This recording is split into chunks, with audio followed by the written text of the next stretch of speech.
we think about performance, we don't think about groups. We need to be thinking about like all being on the same page. So it doesn't matter what group you work with, it means we're just trying to get better to give our student athletes the best product. Today, we got people from strength conditioning, athletic training, sports science, we got IT, nutrition. So I would encourage you to talk. If there's any problems with like software, especially as it pertains to like plugging into the force plates, let's get that resolved today. If you have problems with your Microsoft Teams, anything like that, let's get it resolved while we're here. Updates, like if there's a blue ribbon at the top of your vault screen and you do force plate jumps, let's install the update today. We have IT that can get us permission to do that, so let's get that handled today. That's really big. Here in a second, I'm going to turn it over to Mark, and he's going to talk about Microsoft Teams and how we use it, how we use Power BI to integrate into it, and how we can be a little bit more efficient putting some things in. Teams is our athlete management system right now. Okay, so hopefully within the next year, even maybe within a year, we hope to have a little bit more formalized AMS solution for everybody. But I will forewarn everybody, there's going to be a learning curve with that. So by learning Teams and just the mechanics of how we use data and put it in, it will benefit you whenever we move to the AMS. So that's on the horizon for everybody to know. So also if coaches are asking like, what's our AMS solution? It's Microsoft Teams right now. But we are, with admin's blessing, going to be moving to a more formalized AMS solution in the future. That's company lines. Okay. I already mentioned computer check-ins, hardware check-ins, Whoop check-ins. Does anybody have any issues with their Whoops from personal standpoint or student athletes? Everybody good with those that have been working with athletes, coaches? Yeah. Sounds good. If your sport coach asks, when am I getting my Whoop? Lauren is going to be sending out a message here soon, and it'll be next Monday through next week, and they just have to go to the visitor center just like you guys did. So if you get that question, you can answer it like that. The last thing I'll say before I turn it over, well, two things. Here at 12:45, we're going to have a rep from Vol with us. Kareem Durkawi, he's our sports scientist support with Vol. So if you have any questions from a force play standpoint, board standpoint, anything like that, he'll be on here. And we have D from Catapult on call. So if you have a question at Catapult, he won't be on Zoom, but we can call him up, and he's on the road today. So if you have questions, think about it, and we'll call him up today. And then the last thing I have, we've rolled out this idea of tactical periodization to some of our teams. I think when we think about bringing people together, it doesn't matter if it's from a fueling standpoint, a recovery standpoint, a training standpoint, or on-field training standpoint. Tactical periodization is this big, widespread plan, if you will, to put everybody's plan on one sheet. So now you start to have harmony between departments. You know, we could be doing certain things in the strength room, they could be doing different things in the rehab setting, but if they don't jam and they don't work with what the coaches are doing, you start kind of going in all these different directions. So if you have interest in tactical periodization, talk with Cole, talk with Mark, talk with myself, or anybody that's currently using it right now, but it's a fantastic tool for us. Did I miss anything in terms of last thing? Sorry, I keep saying last thing. We do have wireless adapters for the force plates now. So in every weight room we have, it's a little bit different model than we have here, but the old FD4000 units, we now have capabilities to go wireless. So if you're an iPad user, an iPhone user, we can show you how to do that too. Just kind of stick around and we'll get you set up with that. But if not, I'll turn it over to Mark. Thank you. Right. Okay, so I'm just going to run through a few things real quick regarding Teams and Power BI structure. Like Nelly said, this is our AMS solution right now, this AMS ecosystem that we've created. It's structured very similar to third-party Conduct, Kitman Labs, Smartabase in terms of building the dashboards, housing data, having the centralized data, and having some automation with it. Most of you have interacted with it. I want to basically go and walk through exactly how it's set up. That way you understand the back end pieces, because there's been some questions about data flows, workspaces, access to those, and more of the back end stuff outside of just dashboards. I'm also going to show you kind of our standard dashboard and talk through how to utilize that. So this is a fictitious team here that we have, ski and snowboard. I went ahead and pulled up, so within this shell you see all these different channels right here. I'm in the Applied Health Performance Science channel.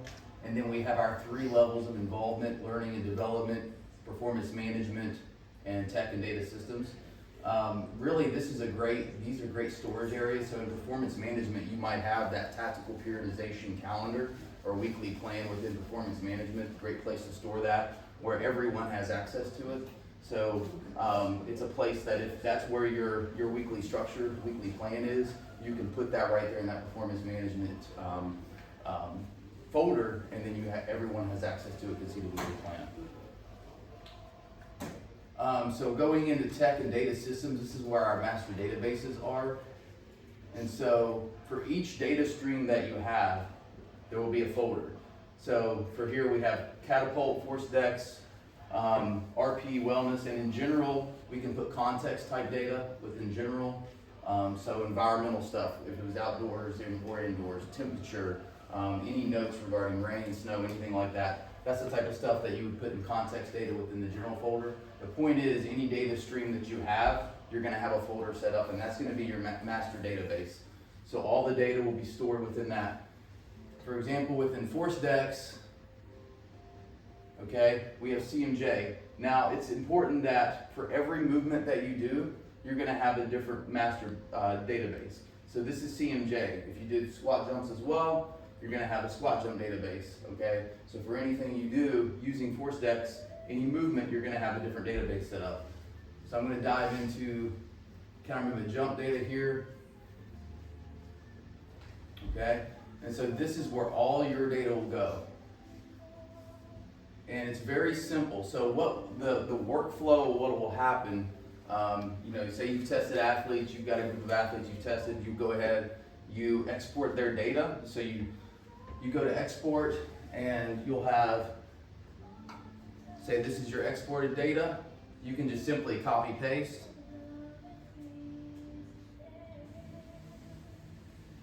Just like that.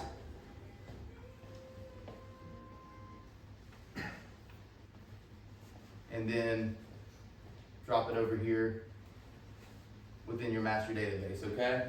And then you have your new jumps in there. That's all you have to do, but that is, in our structure, that is really on the individual doing the testing. So if you're a strength coach and you're jump testing, or if you're an athletic trainer and you're jump testing, you putting this data in here, that allows us to have access to it. That allows the data to be stored, and it gets it off your plate, and now it's in our world, and then we can handle it from there. So once it's put in here, I'm going to go up real quick and pull up Power BI. So what happens is, from that master database, from this master file, okay, so from this master file, we go and we copy path, okay, and utilize that path to establish a data flow, an automated data flow, okay, within a workspace in Power BI Cloud. So there's Power BI Desktop, where you build out your dashboards and all that, and there's Power BI Cloud. Okay, so this is taking the data to Power BI Cloud and setting up an automated workflow or an automated data flow.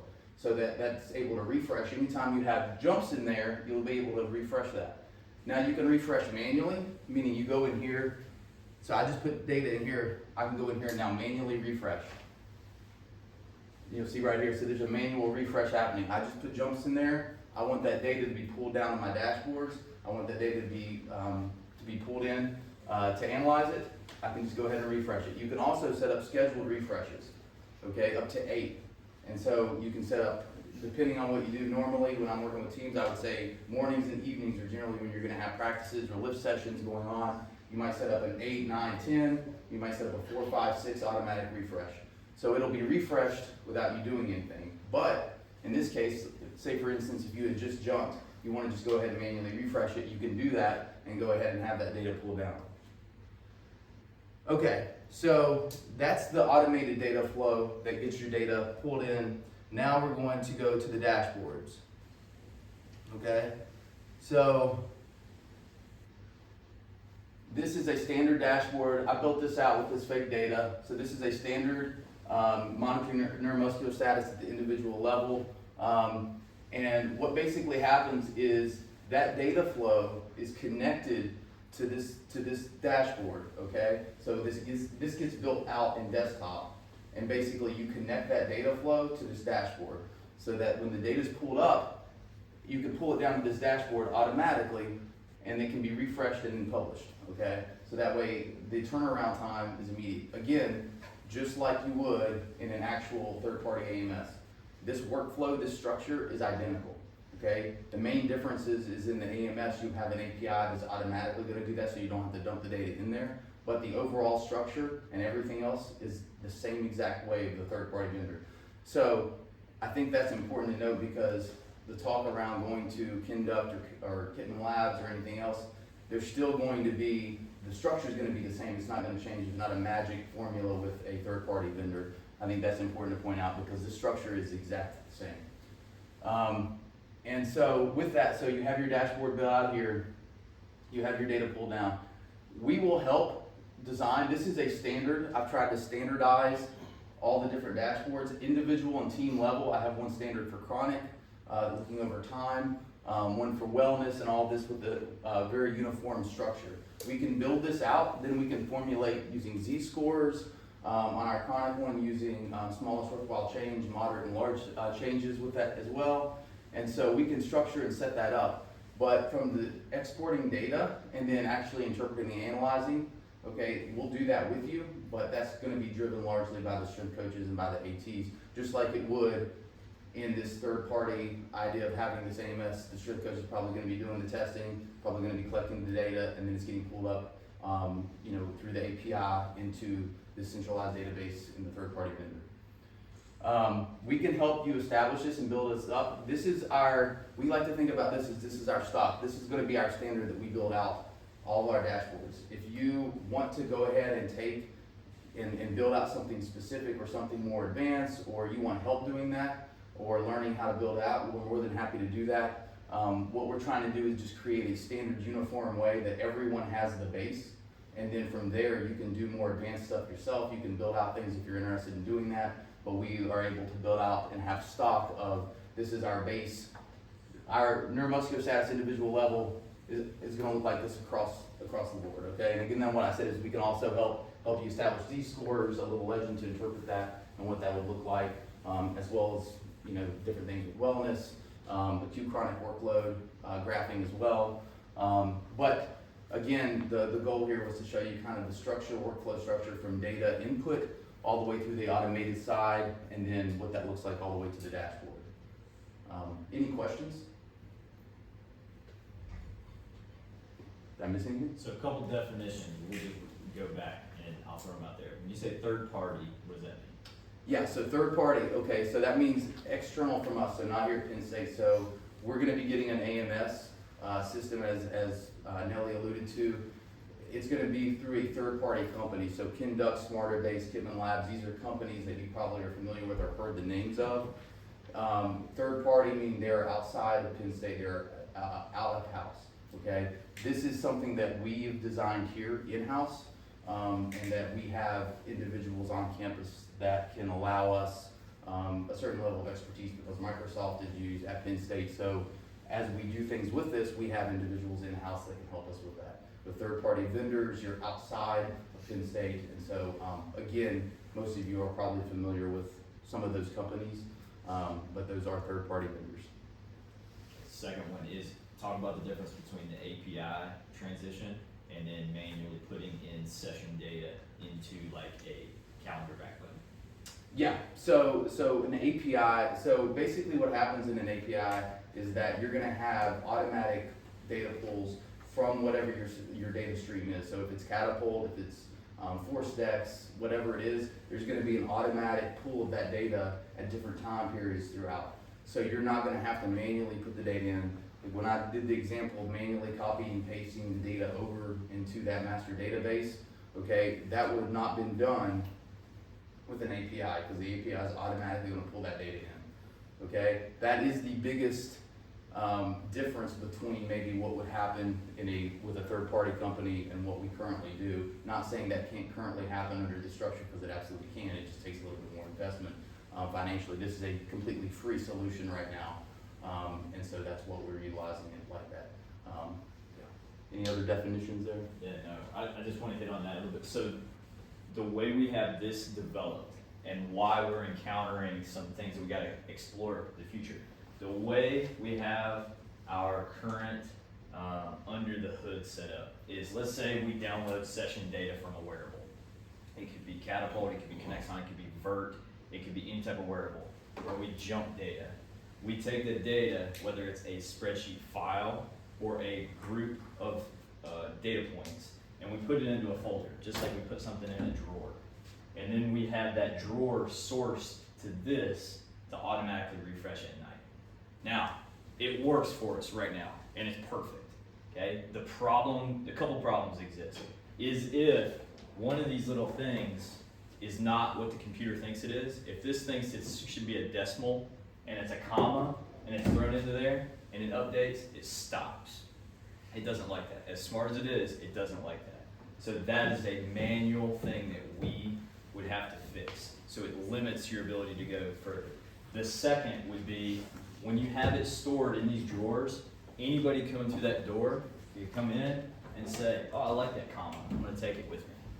So it's not super secure. Now, performance data, that's not really a problem, okay? Height, weight data, probably not a problem. When you start getting into weight, that starts getting a little bit grayer though. When you start getting into things like medical data, when you start getting into these things that are guarded by HIPAA and FERPA, then we cannot store it in our drawers anymore, in our folders like this. So that's why we need to move either to cloud-based solutions or like Mark had talked about, like a third-party vendor. So we're working on that, but right now, if you can just help us, anything you put in, just make sure it's clean and put in the appropriate location. The last thing I'll say about APIs is I think that API seems like a perfect solution, and I think it is really nice too. However, you gotta be really careful. I'll just take Catapult, you guys that are Catapult users.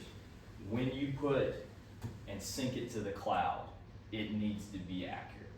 Meaning, if I have Josh Nelson wearing this GPS device and it's got a velocity of 6,000, and I sync that, it goes to the cloud as 6,000. So you need to make sure before you push it from OpenField to OpenField Cloud that you scrub out that velocity spike. That's just one example. You can have problems with ForceDex as well. As big as I am, if I weigh 300, we all know that I probably don't weigh 300 pounds. If I step on there and it pushes 300 pounds to the cloud, that's what's on our AMS. So even when we have the API, we gotta be really diligent with our data to make sure it's accurate. That's a great point, because I think right now with the manual, like, I mean, will you use it with, like, if you have a jump that you know is not right, you can just take that out, okay? With the API, it pulls it up, it does not, you can set certain bounds on that so that it knows no one's gonna jump 300 centimeters. However, you might have an athlete that has said they jump 50 centimeters, and when you know their highest jump is 35, there's not gonna be bounds set to control, or process control set for that, so it's gonna pull that up regardless. So that's one thing that, and it's a lot harder to go back and get that data out, especially with a third-party vendor once it's already been pulled up. For obvious reasons, you wanna always protect that data. So, but it's a process you have to go through to try to get that out once it's already pulled up. Yeah, and I also want to mention that, like, when I use ForceDex here, but like Catapult with anything, like naming conventions of files, everything is very particular. Like Nelly was saying, one thing out of line, a column that's not right, changing names, a file that has an extra column in it because it's not the same export as the others, then your data flow is going to have an error. And you'll get that little red triangle, like most of you have probably seen that have dealt with that, but that's an issue. And so making sure that everything's the same, double checking is just really important, on the end of actually uploading that data to Teams. And then the final thing I'll say is that Microsoft's very powerful, but I want to underscore that all the things we talked about, cloud-based solutions, data centralization, security issues, you can absolutely do through Microsoft. It's just you have to invest money in that. And so Microsoft is a great solution, and we're exploring that in the future, but for the immediate time, moving from something like this has been a completely free solution for us here, which I think has been really, really helpful, because we didn't have the funds to be able to do this before. And so moving to a third-party AMS company will be great and immediate, but we are exploring things long-term to try to see what we can do with Microsoft if we were to invest some with them as far as getting a data lake, some data security, and and being able to do some great things with them as far as a more long-term AMS solution as well. Yeah. Any questions, anything regarding Teams, Power BI? And I'm more than happy to dig in more. I wanted to spend more time on the back end, not as much on the dashboards, because we've all talked a lot, I think, about the dashboards, and I wanted to talk back end. But if you guys have any questions regarding dashboards or getting those built out or anything like that regarding kind of our uniform stock, then I'm more than happy to chat with you guys about that later. So yeah. All right. Questions, thoughts? Give me something, Adam. Adam's always got something. Yeah. So you gave an example with your four sites. Have you had the same success with Catapult? Because then my own feelings are that the Catapult data is a lot harder to manage, and it's a lot more just stuff and like constant, like the example you gave of like cutting out a velocity spike or whatever it is, or like filtering certain guys out, whatever it is. Have you found it easier like doing this automatic refresh and stuff with ForceDex versus Catapult, or do you think it's pretty much it's the same system, so Well, I mean, just as easy? I have. With Catapult, you're exactly right. It is more robust, there's more moving parts. For example, when we jump, let's say I jump a team of 25 on our fourth platform here. You're gonna have 25 rows, or 25 times however many jumps you have. Manageable, that's a quick copy and paste into a spreadsheet. When you have Catapult, you're gonna have 25 times however many periods, so you could have thousands of rows per day. So you would typically take that file, put it into, on its individual standpoint. The structure of sourcing that is slightly different. Instead of just going from like Web API, which is just a single file, to multiple files, you gotta merge it. But to troubleshoot that is we make sure on the front end, before we push it and have the actual CSV, we spend a lot of time just scrubbing it out and making sense. Does a certain velocity make sense? Does a certain workflow make sense? We've had some challenges here this semester where it's doubled up athletes and periods. You just gotta be diligent on the front end, but it's a different workflow. It doesn't necessarily mean it's harder. Yeah. Just have to be super careful before you send it to the cloud. Yeah, I've used Catapult. We use Kinexon now with basketball, which a lot of error in a lot of those metrics, and so like Nelly said, it's more work, but it's going to be that way regardless. You have to do that. Yeah, I would say that there's a lot of things you can do. I find it very powerful because you can build dashes specifically, like you want team level stuff, positional level stuff. You can filter out people based on the back end, which is very powerful and much easier to manage than using like just open fill and things like that in terms of what you're able to do and what you're able to see and the ease. But obviously, and you're dealing with a lot more variables. You're dealing with, and depending what variables you're using too, you're dealing with a lot of error in those. I will say that we talked about this before. I think I mentioned this to you. I trimmed down the exports too, so taking out of a lot of the variables that have reliability issues that I'm not going to look at anyway, and that makes it a little bit more manageable as long as you know you're the one doing the export and you're going to do that same export every time, and that's really helpful to me because a lot of the data on some of those that have really bad reliability are going to be off the charts sometimes, and I'm going to want to have to take those out and things like that. So I just trimmed the exports. Yeah, I did the same after we docked. There's no need to export 100 different metrics every single day. Yeah. Yeah, that did help too. Like on the back end, like creating the report, a lot less errors that popped up and whatnot.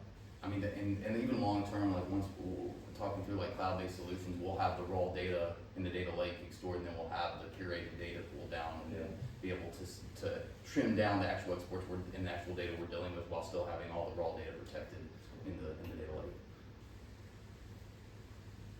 Any other comments, questions? Even outside of this, what kind of questions? Yeah. We're really open. We could talk force plate, we could talk about Catapult, wearables, anything like that. Kareem just popped on too, so if there's anything specific mechanically with the